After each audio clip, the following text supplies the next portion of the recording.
Assalamualaikum warahmatullahi wabarakatuh.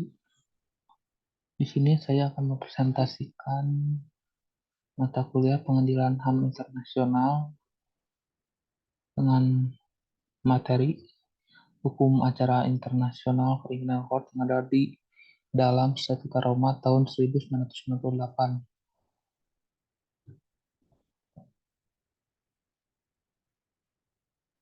Perkenalkan, nama saya Fahmi Gustriana, NPM 2010067, kelas E, mata kuliah Pengadilan Hukum Hak Asasi Manusia Internasional. Yang pertama ada aktor dalam persidangan dan peran. Pendapat saya dalam pasal 15 ICC, organ pengadilan terdiri dari A. Kepresidenan, B. Divisi banding, B. Divisi pengadilan, dan divisi peradilan, C. Kantor kejaksaan, dan D. registri. Yang selanjutnya, pendapat saya di prosedur yuridiksi dan penerimaan. Yurisdiksi mahkamah ini terbatas pada kejahatan paling serius yang menjadi perhatian internasional komunitas secara keseluruhan. Pengadilan mempunyai yurisdiksi sesuai dengan statuta ini sehubungan dengan kejahatan berikut: A. Kejahatan genosida, B. Kejahatan terhadap kemanusiaan, C. Kejahatan perang, D. Kejahatan agresi. Yang selanjutnya, investigasi kriminal. Ya, menurut pemahaman saya, saya mengambil pasal 54 ICC. Yang pertama, penuntut umum harus A. Menegakkan kebenaran, memperluas penyelidikan hingga mencakup semua fakta yang terbukti relevan dengan penilaian apakah ada tanggung jawab pidana berdasarkan statuta ini, dan dengan melakukan tersebut penyelidikannya keadaan yang memberatkan dan membebaskan secara setara. Yang selanjutnya, penuntutan dan dakwaan. Pasal 94, penundaan pelaksanaan permohonan sehubungan dengan sedang berlangsung penyidikan atau penuntutan. Satu, jika pelaksanaan suatu permintaan atau mengganggu penyelidikan atau penuntutan sedang berlangsung. Suatu perkara yang berbeda dengan yang berkaitan dengan permohonan negara diminta dengan menunda pelaksanaan permohonan untuk jangka waktu yang disepakati tidak lebih lama dari waktu yang diperlukan untuk menyelesaikan penyidikan atau penuntutan yang bersangkutan di negara yang diminta. Yang selanjutnya, di proses pra-persidangan, saya mengambil pasal 56 ICC yang A. Apabila penuntut umum menganggap suatu penyidikan memberikan kesempatan unik untuk memberikan kesaksian atau keterangan saksi atau memeriksa, B. Dalam hal tersebut, sidang pra-peradilan atas permintaan penuntut umum mengambil tindakan-tindakan yang penting untuk menjamin efisiensi dan integritas proses persidangan dan khususnya untuk melindungi pembelaan. Yang C, kecuali jika sidang pra-peradilan memerintahkan sebaiknya harus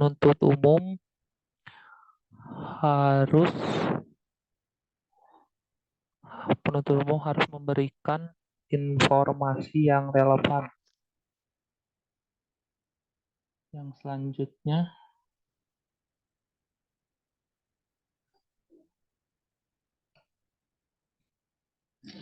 ada aturan pembuktian pasal 51, peraturan acara dan pembuktian perubahan dan peraturan sementara harus konsisten dengan statuta ini. Perubahan peraturan acara, pembuktian peraturan sementara akan tidak dapat diterapkan secara serta-merta jika terjadi pertentangan antara statuta dan aturan acara dan pembuktian. Statuta akan melakukan hal tersebut bertahan. Yang selanjutnya ada pengakuan bersalah dan tawar-menawar pembelaan. Pasal 65 proses pengakuan bersalah. Satu, apabila terdakwa membuat pengakuan bersalah berdasarkan pasal 64 ayat 8, maka sidang pengadilan akan menentukan apakah terdakwa memahami sifat dan konsekuensi dan pengakuan bersalahnya. B. Pengakuan tersebut dilakukan secara sukarela oleh terdakwa berkonsultasi secara memadai dengan pembela. Yang kedua, apabila sidang pengadilan yakin bahwa hal-hal tersebut dimaksud dalam ayat 1 ditetapkan, maka sidang pengadilan akan melakukan hal tersebut mempertimbangkan pengakuan bersalah. Secara sepintas, statutorma tampaknya memperlihatkan pengakuan bersalah untuk dilayani sisi pasal 648A secara eksplisit menyaratkan sidang pengadilan untuk memberikan kesempatan pada terdakwa pengakuan bersalah bukan bersalah permohonan dan menetapkan prosedur persidangan yang disingkat digunakan untuk melakukan pengadilan kamber atau dapat menerima atau menolak pengakuan bersalah. Sesuai ada proses banding, saya mengambil pasal 207 nebis in idem. 3. Tidak seorang pun yang telah diadili oleh pengadilan lain karena perbuatannya yang juga dilarang berdasarkan pasal 678 atau bis tidak boleh diadili oleh pengadilan sehubungan dengan perbuatan yang sama. Tujuan untuk melindungi orang yang bersangkutan dari tanggung jawab pidana atas kejahatan yang ada di dalamnya. B. Sebaliknya tidak dilakukan secara independen atau tidak memihak dengan norma-norma yang berlaku proses yang diakui oleh hukum internasional. Selanjutnya ada hukuman dan reparasi pada korban. Pasal 75 ICC reparasi pada korban. Mahkamah harus menetapkan prinsip yang berkaitan dengan reparasi atau hubungan dengan korban, termasuk restitusi, kompetensi, rehabilitasi. 2. Pengadilan dapat mengeluarkan perintah langsung terhadap pidana dengan menetapkan reparasi yang pantas untuk perkembangan korban, termasuk restitusi, kompetensi, dan rehabilitasi.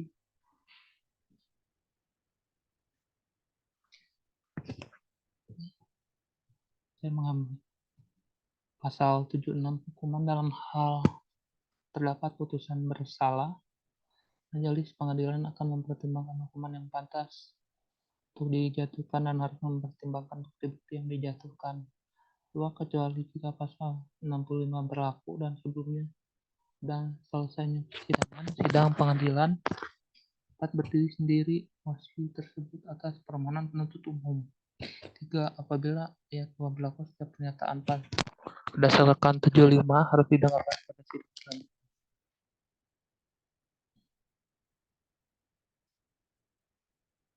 Lalu ada pasal 77 hukuman yang berlaku. Sesuai dengan pasal 110, pengadilan dapat menyebutkan salah satu hukuman berikut ini. Pada seorang yang dihukum karena melakukan kejahatan dimaksud pada pasal 51A. Hukuman penjara jangka waktu tertentu yang tidak boleh lebih dari 30 tahun. B. Itu suatu hukuman penjara seumur hidup jika dibenarkan oleh beratnya kejahatan atau individu tersebut. Keadaan terpidana. 2. Selain hukuman penjara, pengadilan dapat memerintahkan denda sesuai kriteria